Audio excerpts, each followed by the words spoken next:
I'd now like to introduce to you Scott Gallacher.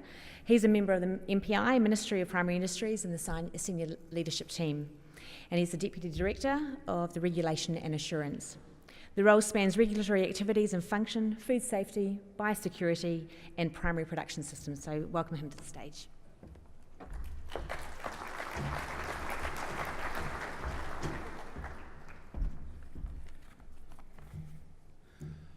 Well, good morning, everyone. It is an absolute pleasure and privilege to be here with you this morning.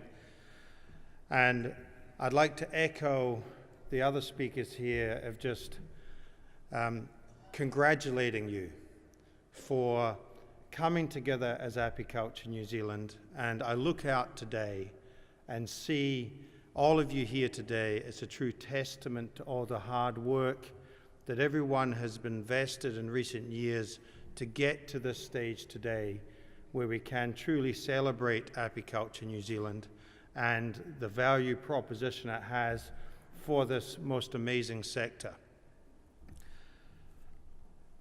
The Ministry for Primary Industries is delighted to see the formation of Apiculture New Zealand, and we look forward to working with all of you as this new industry body develops.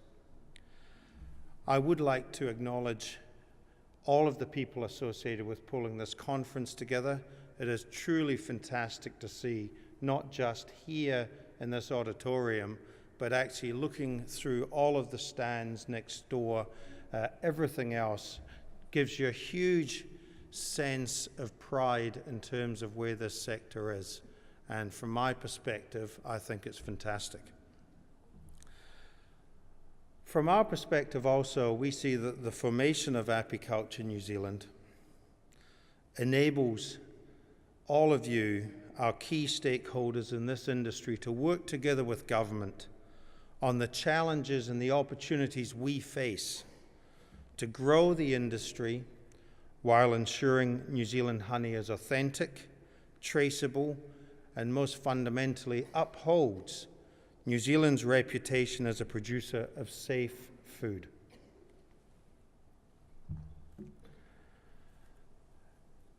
As has already been remarked upon this morning,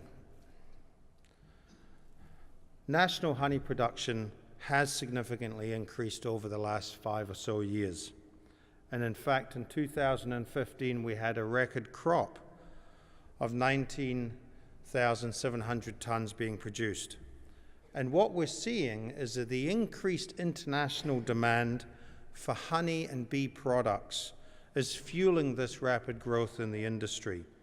The demand for New Zealand honey and bee products internationally, particularly Manuka honey, continues to be strong. With this growth comes significant opportunities for everyone here, and also a number of challenges. In particular, we're seeing increased scrutiny from our trading partners. They want to see assurance that the honey they buy is authentic, traceable, appropriately labeled, and safe for human consumption. There is a critical need for strong regulatory systems to support this, to support authenticity, traceability, and responsible beekeeping practices here in New Zealand, to ensure a sustainable supply of honey and bee products and a healthy bee population. The Ministry for Primary Industries is here to tackle these issues with all of you. We are involved at all stages of the honey supply chain to provide support and advice to the industry as we all share the same goal: to sustainably grow and protect the apiculture industry while maintaining our reputation as a nation that provides authentic, traceable, and safe food products. It is critical that government and industry work together to grow and protect the sector. Today, I'd like to share with you some of the specific things that the Ministry for Primary Industries is doing to help grow and protect the apiculture industry. We are working with you, this most amazing and dynamic sector, at every level of the supply chain, including partnering with primary sector businesses to innovate and add value across the supply chain. In relation to bee health and human health operational research and surveillance initiatives, we have an operational research program to develop a definition for monofloral manuka honey. We're setting and implementing standards for product safety and suitability. We're developing verification, audit, assurance and testing frameworks. We're providing regulatory oversight for food safety, truth in labeling and authenticity, and protecting this vital sector from any biosecurity risks. And we're also involved in maintaining market access for New Zealand's honey and wider primary industry products. There are a number of my colleagues from the Ministry for Primary Industries here today, both as speakers in relation to their particular areas of expertise, and also we have a stand in the next room. The MPI participation here reflects the significant importance and investment that we have in this sector across all facets of the industry. And I would encourage you to approach myself at any stage through the course of the next day or so, or any of my colleagues. We're absolutely committed to be able to be here and working with you.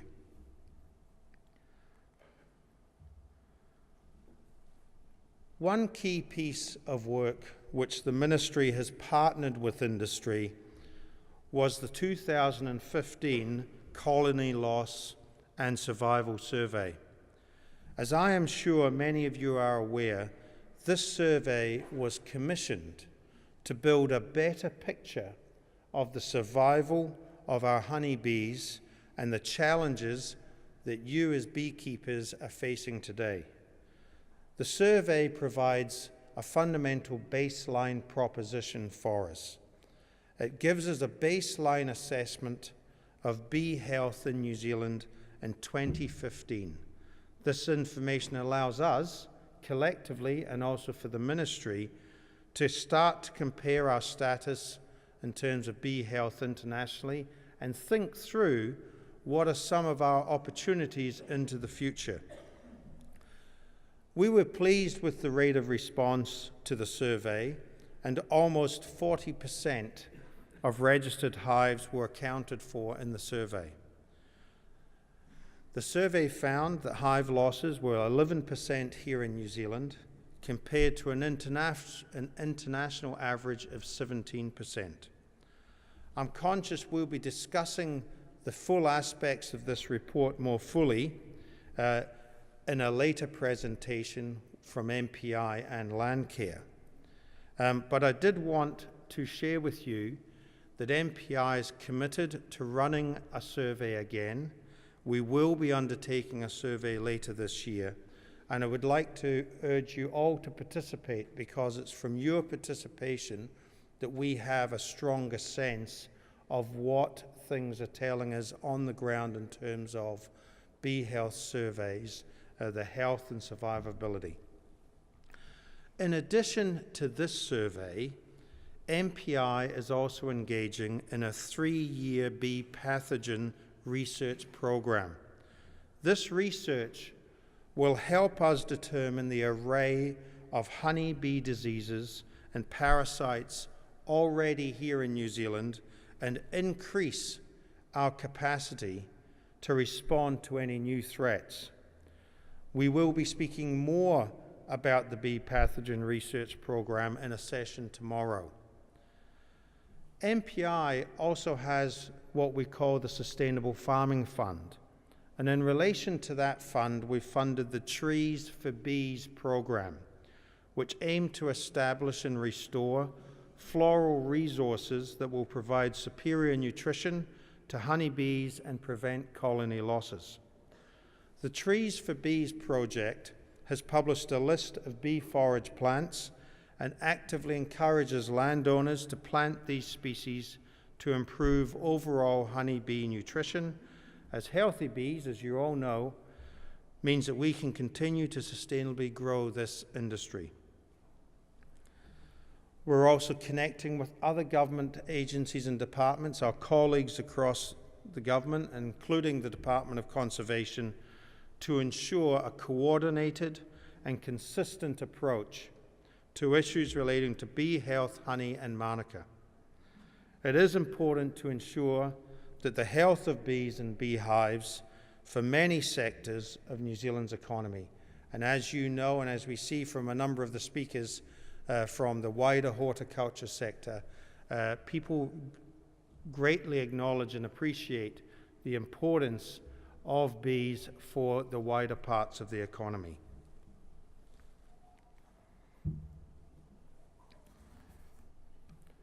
Now, I'm conscious my colleague Suzanne Keeling, who will be following me, will touch upon this more, but I did want to just touch upon that a robust scientific definition of manuka honey is important to ensure that we can maintain consumer trust and confidence and provide export assurances to overseas governments.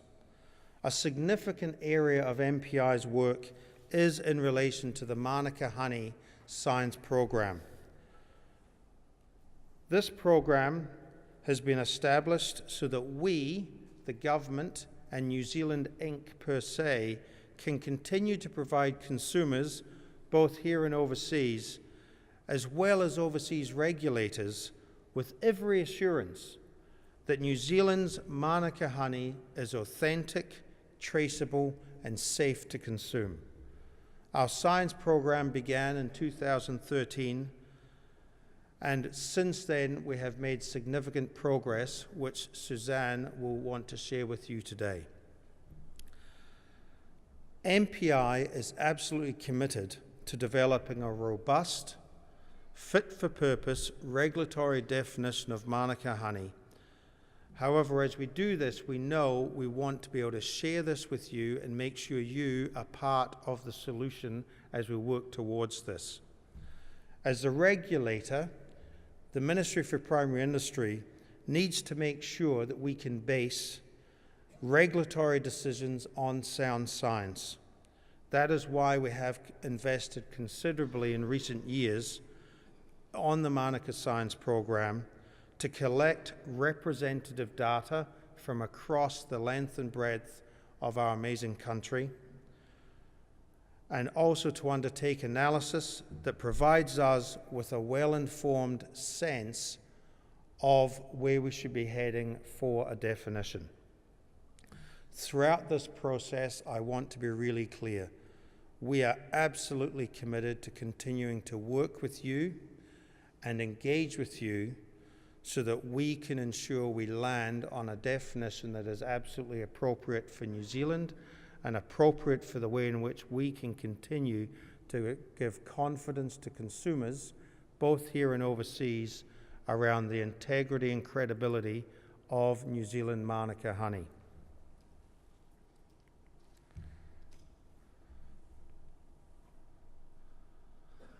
Another important aspect of the work that MPI does is ensuring that we have a constant vigilance to protect the brand and reputation which you have all worked so hard to achieve.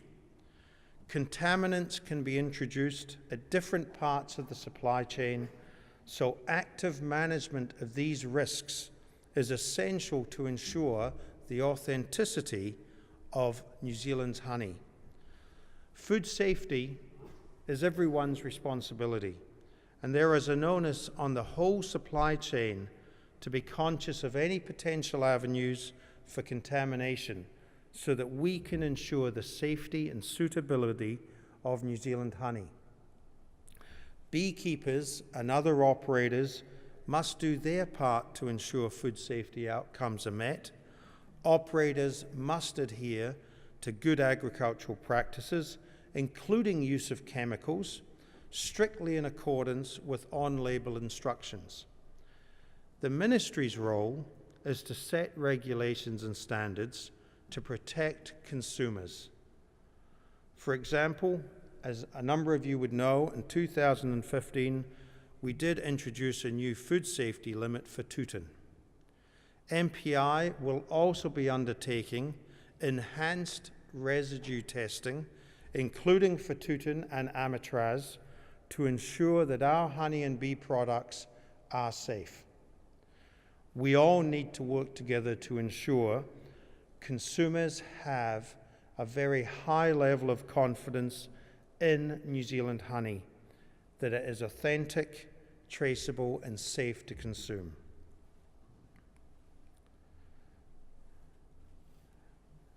As I've already touched upon, the growth on the international trade has been phenomenal in recent years, and it's something that you can all be very proud of. The impressive export value highlights the importance of working closely with overseas markets and regulators to ensure ongoing access for New Zealand honey, meeting import requirements and maintaining market access, particularly to our key markets, is critical to the sustainability of this most amazing sector. The Ministry is working to create a strong and trusted market presence for New Zealand's honey products. Having a trusted market presence helps us develop better relationships with overseas government and industry, which is critical to facilitating market access and maintaining market access. Things like identifying local preferences, trends, and opportunities, as well as understanding local requirements, are made significantly easier with a market presence. And as Ian from the Bank of New Zealand highlighted, to do this, MPI is working with New Zealand Trade and Enterprise and the Ministry of Foreign Affairs and Trade, as well as a number of our other colleagues across government, all with a view to ensure that this vital, dynamic sector can continue to have the access that you aspire for in overseas markets.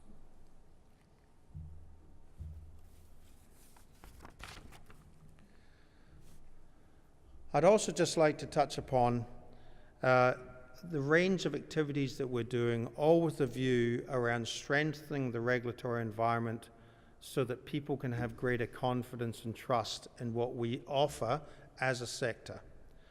In February 2016, just earlier this year, as you know, we introduced additional requirements for the export of honey and bee products, all with a view to strengthen our regulatory framework, but more particularly to ensure, in response to questions, that overseas markets, overseas regulators have confidence in our products. The new requirements do see an increase in audits for bee product processors to ensure that processors are meeting all the requirements.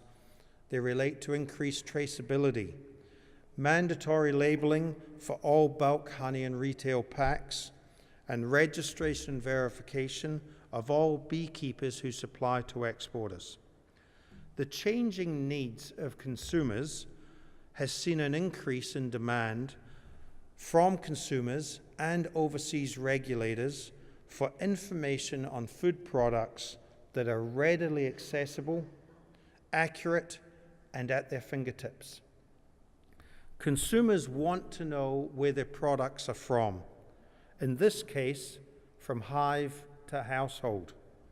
This requires robust systems to assure consumers that the honey they buy and consume is authentic, traceable, and safe. MPI's recent changes in the regulatory environment play a big part in that, to ensure that overseas markets have a high level of trust and confidence in the products that you are offering to international markets and to overseas consumers. We are committed to working closely with you, Apiculture New Zealand, to strengthen the systems underpinning all aspects of the supply chain. MPI, we cannot do this alone. We need your help and support to ensure that consumers both here and overseas have every confidence in the product that you are selling to consumers.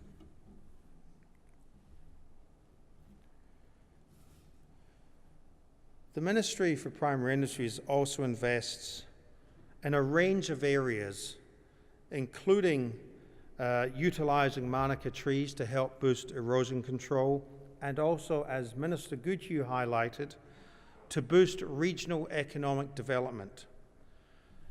This has been facilitated through a range of instruments and tools that the Ministry has, whether it's the Afforestation Grant Scheme, which tries to tackle increased afforestation, through to erosion control schemes that we fund to ensure that some of the most prone and erosion-prone land in our country can have some solutions.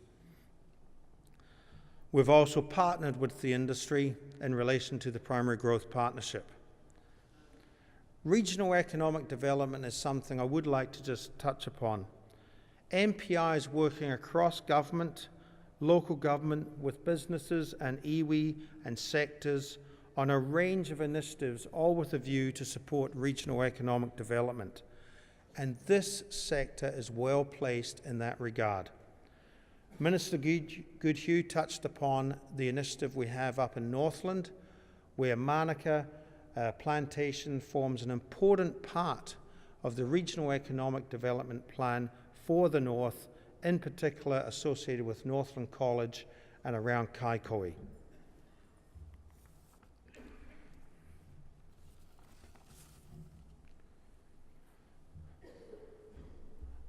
I'd also just like to touch upon that Maori landowners are a critical part of this picture.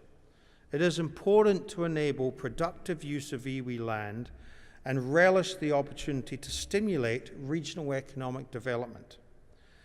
In early August, as some of you may be aware, there is going to be a national hui, which aims to draw together Maori landowners, businesses, iwi economic development organisations and key players in this sector to share information, experiences and business models for greater and enhanced Maori participation in this sector. The event is being run by our colleagues from the Ministry for Business, Innovation and Employment with assistance and strong support from the Ministry for Primary Industries. And I look forward to that hui in early August. The Ministry is absolutely committed to working with you to increase the value of our honey exports, strengthen the regulatory environment, and ensure that New Zealand's reputation as a producer of high quality, safe and authentic honey continues. The success of this is crucial for your ongoing vitality, but that success is going to be strongly underpinned by the very strong relationship and partnership which I see between MPI and Apiculture New Zealand. We want, from an MPI perspective, to see this sector succeed.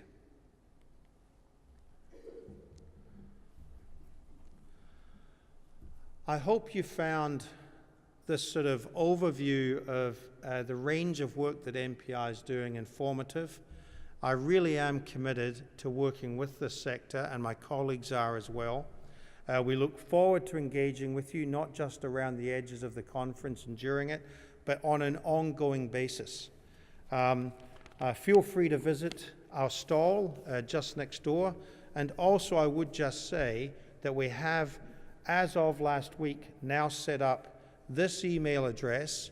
If you ever have any questions and want to contact MPI and get a response as soon as possible across the full range of work we do, you can now come to apiculture@mpi.govt.nz.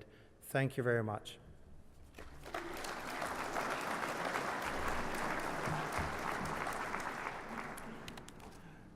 Now, I understand there is a few minutes for any questions. 5 minutes. I've been given the signal for 5 minutes, so I'm happy to take any questions.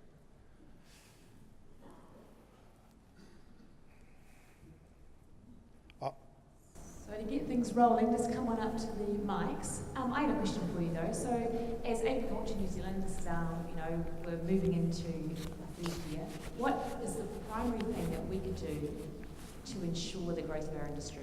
What in terms of MPI, what do you think we can do as a collaborative industry to move forward? The strength of having a single, strong organisation that represents the interests of all of this sector, I think that's the key. At the same time, working with not just MPI but across government, all with a view to ensure on any given day we're working collaboratively and collectively to ensure that consumers, who at the end of the day are the people who are wanting to purchase your product, that consumers have every trust and confidence in your authenticity, your credibility, and the safety of your product. That's the key. And I am so encouraged by seeing the participation here, the representation here, and I'm very encouraged around the opportunities we have between MPI and Apiculture New Zealand to really take it to the next level. Morning. I just want to ask you, where does MPI stand on the importation of honey into New Zealand currently, given our free trade agreements and potential joining the TPPA agreement? Yep. So in that context, there is a lot of work. I know a number of years ago there was some issues around some import health standards. We're continuing to work. From my perspective, any work that MPI is doing with yourselves in relation to the import health standards, we need to make sure that our pest and disease-free status can continue long-term. And so I see it's so important that MPI is working with the sector to make sure we have the right information in play before we make any judgments or any decisions in terms of an import health standard for honey or other bee products. And that does require us to have some free and frank discussions, but it is so important that we can work together. New Zealand is well regarded internationally for our unique pest and disease-free status. We can be very proud of that, and the more we work together to ensure we got the right information and the right science, then I believe we'll be able to ensure that we can continue that status. Does MPI still actively support the importation of honey into New Zealand? So I'm not too sure around whether MPI has actively supported the importation.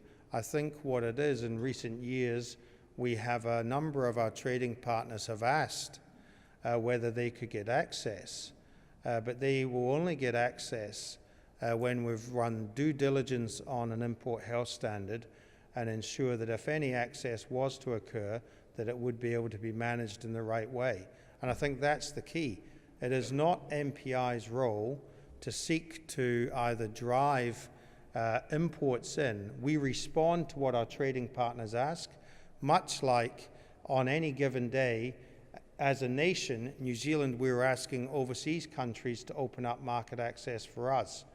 But from our perspective, given our unique biosecurity regime, we need to make sure that if any trade is going to occur, that it is done on the back of sound science, but it also ensures that we can be proud of our unique pest and disease-free status continuing. Thank you, but it's probably the perception of some in the industry that MPI does support the importation of honey into New Zealand. Well, hopefully the words I've shared with you today can help elucidate that, and there will be any time, if anyone wants to talk to me through the rest of the day, please don't hesitate. Come and have a chat and I'll share with you, further views on that one. Thank you. Bruce Bokuska from Canterbury. I'd just like to ask, I can't quite understand why we're going to have two audit inspections for extraction and processing when most processing plants are only operational for maybe 4 months. What will the auditor inspect, considering the facility will only be used basically for storage or transporting some honey? it just seems a waste of another day or more of getting the paperwork together. Right. Look, that's something, in nowhere we are wanting to put in a regime that either doesn't make sense but is a waste. From our perspective, what we're trying to do, in large part, is in response to some serious and significant questions we've been receiving from overseas markets in relation to what is your audit process here in New Zealand? How many times are you in play? How is it verified?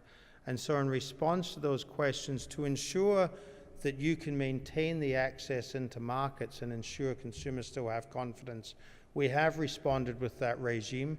But like any regulatory regime we have, we need to just reflect upon how it beds down, and we're always wanting a notion of continuous improvement. So I'd welcome any views in terms of the practicalities of what we're seeing. But I think, as you would have maybe picked up from my presentation or my speech, we're very clearly being asked on a day-to-day basis from overseas markets that as the relevant regulator here, who has to provide assurances to overseas markets, they are wanting more information from us. They're wanting greater comfort that we have the right verification systems in place through the whole supply chain, so that if people have a concern on any product, we can have full traceback. And I know that that's something which we're going to have to work diligently with you, and I do look forward to doing that. Okay.